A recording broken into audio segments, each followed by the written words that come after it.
आइए श्याम प्रेमियों, आज एक ऐसे भगत की कहानी सुनाते हैं जो अपने व्यापार में इतना लीन था कि उसे दिन दुनिया की कोई खबर नहीं थी। उसे सिर्फ पैसा पैसा और सिर्फ पैसे के बारे में चिंता थी।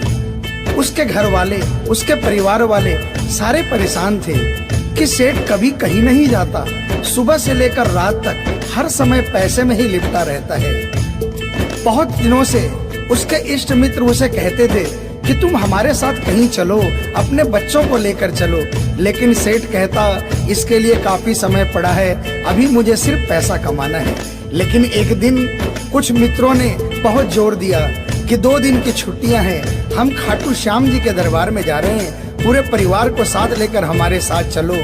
और सेठ उनको ये बात मना नहीं कर पाया और बिना मन के वो उन परिवार वालों और इष्ट मित्रों के साथ खाटू के लिए रवाना हो गया।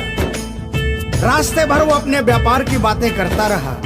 उसे खाटू जाने की जरा भी इच्छा नहीं थी। लेकिन जब खाटू पहुंचा और बाबा श्याम के मंदिर में पहुंचा और जब बाबा से नजरें मिली, उसके होश उड़ गए। सेठ के परिवार वाले सारे दर्शन करके बाहर आ गए। वो सिर्फ 1 मिनट के लिए मंदिर में आया, लेकिन घंटों तक बाबा के दरबार में खड़ा रह गया। उसको होश नहीं रहा और वो बाबा की तरफ देखकर आंखें बंद करके आंसुओं की धार बहती रही और वो बाबा से मन ही मन बातें करता रहा।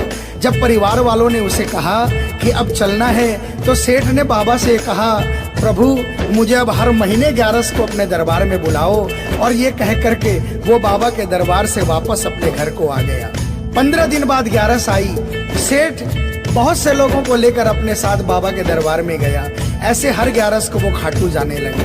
लेकिन एक दिन जैसे ही वो सुबह 11 को घर से निकलने लगा, मुनीम ने कहा, सेठ जी कहाँ जा रहे हो? सेठ ने कहा, अरे मुनीम तुझे पता नहीं, आज 11 है, मुझे खाटू धाम जाना है। मुनीम ने कहा, सेठ जी आपको पता नहीं, आज बाहर के कुछ व्यापारी आने वाले हैं, लाखों का सौदा होने वाला है और वो व्यापारी आज रात को वापस इंडिया के बाहर चले जाएंगे।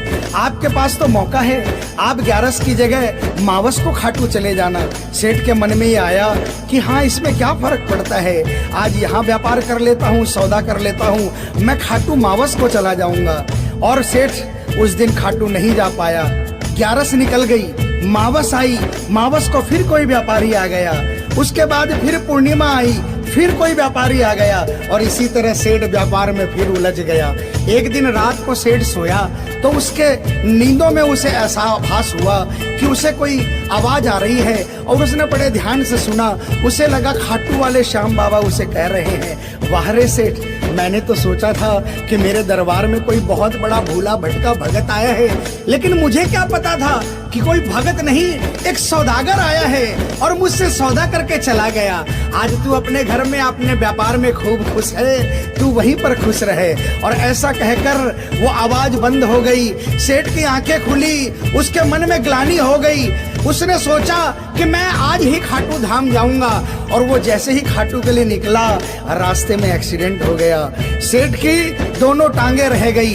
अब सेठ अपने पैरों पर खड़ा नहीं हो पाया और उसके मन की मन में ही रह गई। सेठ बहुत तड़पता रहा। एक दिन सेठ अपने घर के दरवाजे पर बैठा, आंसू बहा रहा कि मेरा बुलावा क्यों नहीं आ रहा, मैंने इतनी बड़ी गलती करी, मुझे बाबा के दरबार से इतनी दूरी क्यों हो गई। इतने में उसके घर के सामने से एक डाकिया निकला। सेठ ने डाकिया को आवाज लगाई और कहा, ए डाकिया, तुम तो कलकत्ता, दिल्ली, बम्बई भक्तों का संदेशा लेकर जाते हो, लोगों के चिट्ठियां पहुंचाते हो। आज मेरी एक चिट्ठी, मेरा एक संदेशा मेरे खाटू वाले श्याम बाबा के दरबार में क्या पहुंचा दोगे? डाकिया ने कहा, सेठ मैं तो आजकल खाली रहता हूँ, जब से इंटरनेट का जमाना आया है लोग ईमेल पर ही चैटिंग कर लेते हैं, बताओ तुम्हारा क्या संदेशा है और कहाँ पहुँचाना है। और ऐसे डाकिया ने सेठ से कहा और सेठ ने डाकिया से कहा।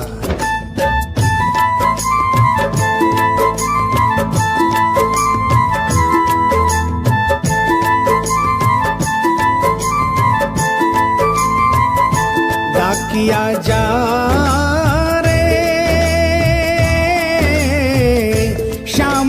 संदेशो दीजे, शाम न जाए तो कह दीजे, भगत थार दर्शन न तरसे।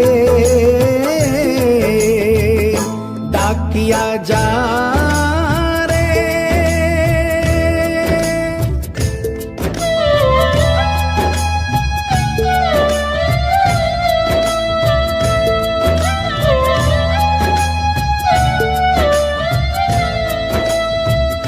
डाकिया ने कहा, सेठ आपका संदेशा तो मैं पहुंचा दूंगा, लेकिन मुझे ये तो बताओ कि आपका संदेशा पहुंचाना क्या है। जहां मुझे संदेशा पहुंचाना है वहां का ठिकाना क्या है। और डाकिया ने कहा,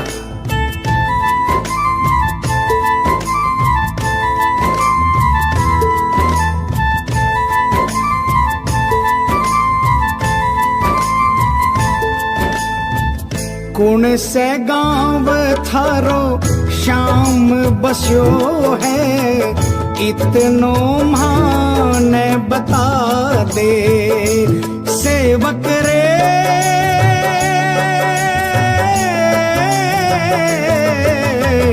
घर तेरे पास है कोई निशानी, माने तू दिखला दे।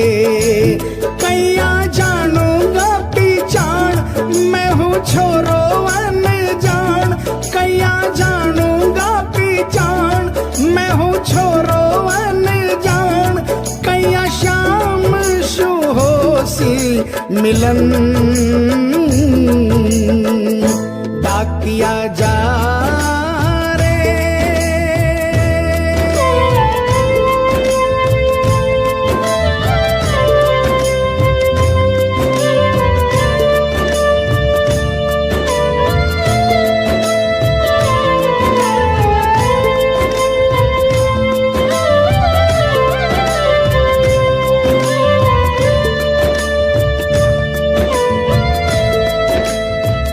सेठ ने कहा, डाकिया मैं तुझे जिस जगह का ठिकाना बता रहा हूँ वहाँ ऐसा दरबार है जहाँ जो एक बार जाता है वो वहीं का हो जाता है। उस दरबार की खासियत है जो वहाँ पर पहली बार जाता है उसके काम बन जाते हैं। सुन वहाँ का ठिकाना क्या है।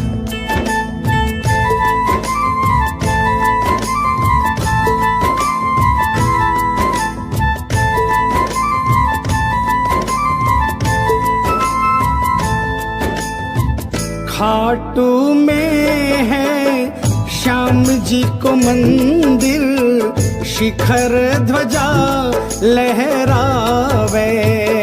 डाकिया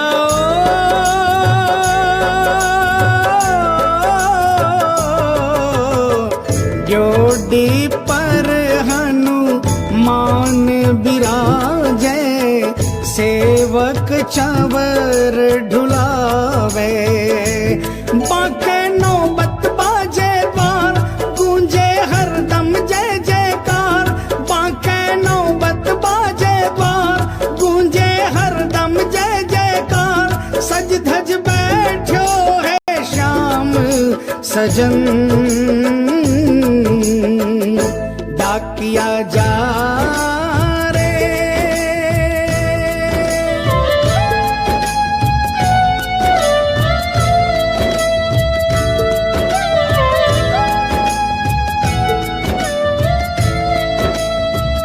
डाकिया सेठ जी के यहाँ से निकल जाता है और वो खाटू धाम के लिए प्रस्थान करता है। धीरे धीरे वो खाटू पहुँचता है और खाटू पहुंचकर बाबा के मंदिर का पता करता है और मंदिर के नीचे पहुंचकर वो पहले प्रणाम करता है और बाबा के मंदिर की 13 सीढ़ी चढ़ता है। और वो बाबा के सामने पहुंचकर बाबा की तरफ नहीं देखता, पहले अपने झोले में से वो सेठ की चिट्ठी निकालता है और चिट्ठी निकाल के पढ़ने लगता है।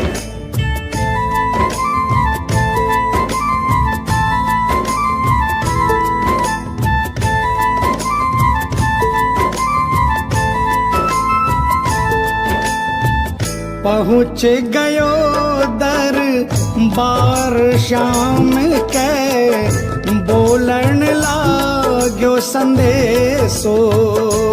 बाबा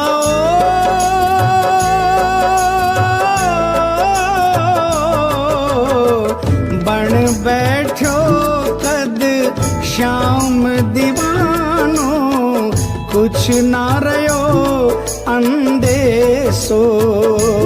आखड़ ल्यासू बरसी धार, जैया सावन की फुहार। आखड़ ल्यासू बरसी धार, जैया सावन की फुहार। देख सांवरिया बोलो ये वचन, डाकिया जा रे।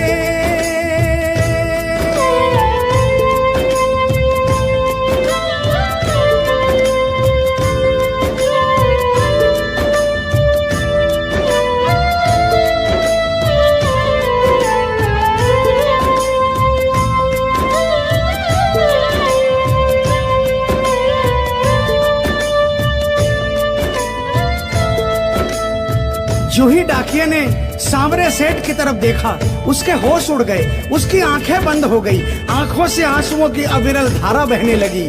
उसको ऐसा महसूस हुआ सपने में जैसे कि कोई श्याम प्रभु सिंहासन से उतर कर आ गए। उसे अपने गले से लगा लिया और डाकिये से कहा, कैसे हो डाकिया?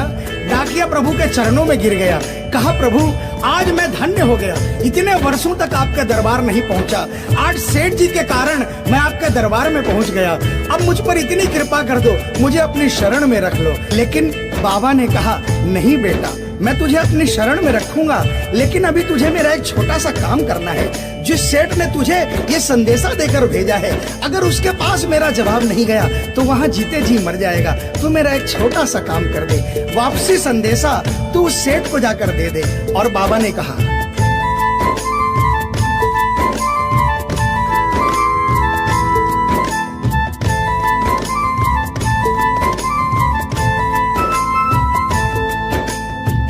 कह दीजिए तू जाए सेवक ने तेरो बुलावो आसी। सेवक रे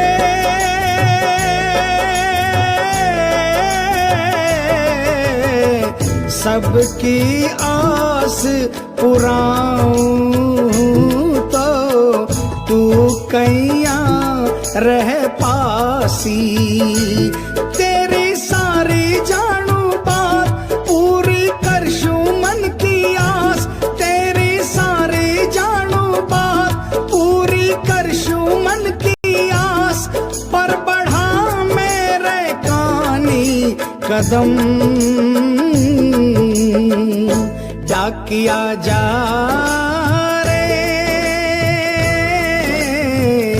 संदेशो सेवक ने दीजे, सेवकिया राह तेरी निरखे।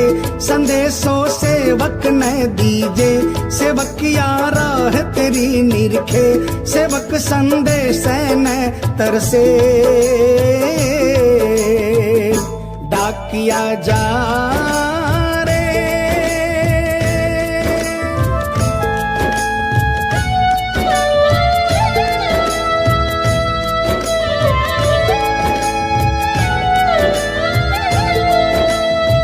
डाकिया श्याम प्रभु के चरणों में प्रणाम करके वापस निकलता है और वो आधी रात को ही सेठ के शहर में आ जाता है। अब डाकिया को इतनी जल्दी थी कि उसने आधी रात नहीं देखी और उसने जाकर सेठ के दरवाजे की घंटी बजा दी। उस दिन सेठ के घर में कोई नहीं था, सेठ अकेला अपने बिस्तर पर पड़ा था। जैसे ही घंटी की आवाज आई उसको लगा कि बाबा का संदेशा आ गया, लेकिन सेठ मजबूर था, वो उठना चाहा लेकिन उठ नहीं पा रहा था। लेकिन अचानक उसने जोरदार जयकार लगाई, हारे के सहारे की। और जैसे ही आवाज आई सेठ के घर में करिश्मा हो गया। सेठ अपने पांव पर खड़ा हो गया, दौड़ कर गया और उसने जाकर दरवाजा खोला। सामने देखा डाकिया खड़ा है। सेठ डाकिया के चरणों में गिर गया और कहने लगा, डाकिया जल्दी बताओ मेरे बाबा ने क्या संदेशा भिजवाया है। और डाकिया ने चिट्ठी निकाली और बाबा के भगत की चिट्ठी का संदेशा निकालकर सेठ के हाथों में थमा दिया। सेठ ने जैसे ही चिट्ठी देखी वो झूम झूम कर नाच नाच कर गाने लगा, आ, आ, आ, आ,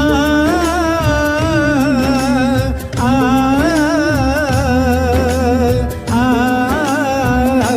चिट्ठी आई है, चिट्ठी आई है, चिट्ठी आई है, चिट्ठी आई है, चिट्ठी आई है, खाटू से चिट्ठी आई है।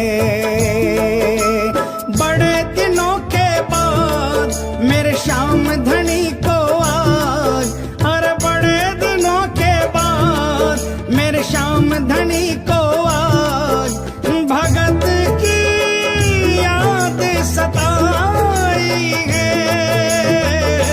चिट्ठी आई है, चिट्ठी आई है, ओ चिट्ठी आई है, चिट्ठी आई है। सेठ ने वो चिट्ठी वापस डाकिया को थमा दी और कहा, डाकिया आप तो स्वयं बाबा से मिलकर आए हो, इसलिए बाबा का संदेशा अपने मुखारबिंद से मुझे सुनाओ।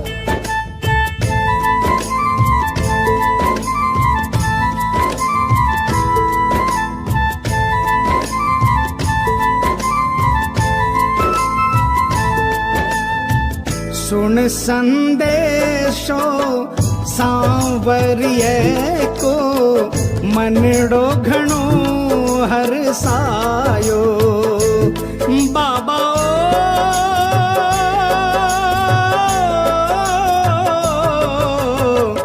बंध गया पाँव में घूघरिया सा, मन को मोरियो